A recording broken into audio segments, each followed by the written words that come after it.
When you first looked at this, I bet you probably didn't realize that it was a racing game made in the Roblox engine. The detail on the cars and the environments make the game stand out among a lot of the blocky, mundane princess games the site has to offer. But it doesn't stop at that. Midnight Racing Tokyo, a game made by Team Def Jam, brings about a set of beautiful environments, tons of cars along with customizations from front bumpers to decals. And when you're not racing or just driving around the city, there are places for you to meet others, including a bathhouse, club, or even a motel to rest your head. If you haven't noticed, I really enjoy this game and what it has to offer. So today, I will discuss Midnight Racing Tokyo, possibly the best racing game you've never heard of.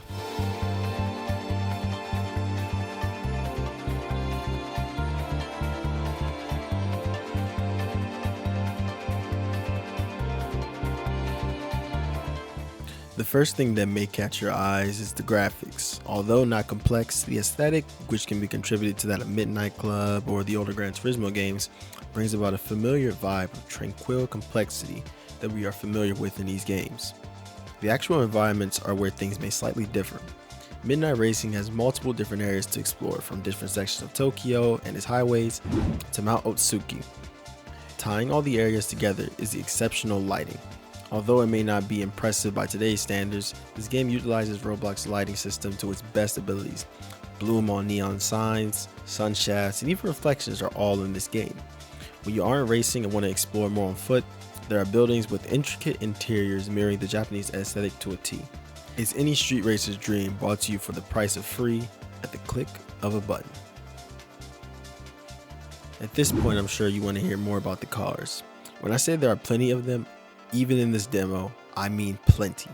130 different cars to choose from, all resembling those we're familiar with, are available to purchase via yen, which is earned by participating in street races solo or with other players. It doesn't stop there, however. Buying your favorite car is just the first step, as you now have plenty of body mods and customizations you can apply to most of the cars in the game. You can truly make the car your own and show them off to the world around you, as well as to other players. In the future, I'm sure this customization will even affect performance, making the game's longevity and skill curve much higher while adding to its enjoyment. Yen, the game's main currency, can be earned as easily as bought, unlike most free games. Every race on average will give you between 60k to 200k yen, whether you place 1st to 10th depending on the race. Cars in this game are similar to their IRL yen conversion, meaning to get an entry-level car, you will spend 5,000 yen for the cheapest option, and 1 million yen for a mid-range, and up to 40 million yen for a luxury vehicle. Yen can also be purchased with Robux, 1 million yen being around 100 Robux or $1 IRL.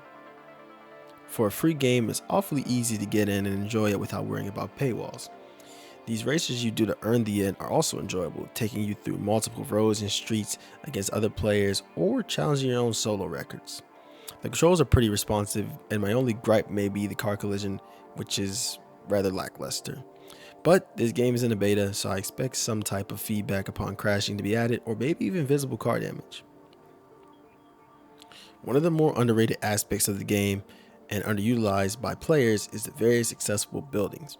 I ended up exploring a motel with a Japanese cafe vibe, a sushi shop with a wonderful oriental aesthetic, and a club featuring enough neon lights to make a Blade Runner fan cry.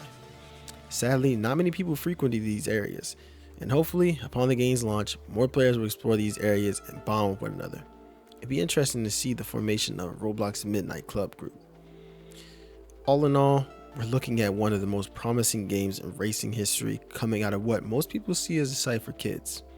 What I want to remind people of is that Roblox isn't a game, it's an engine. And it's the engine that's pulling the cars in this game forward, quite literally.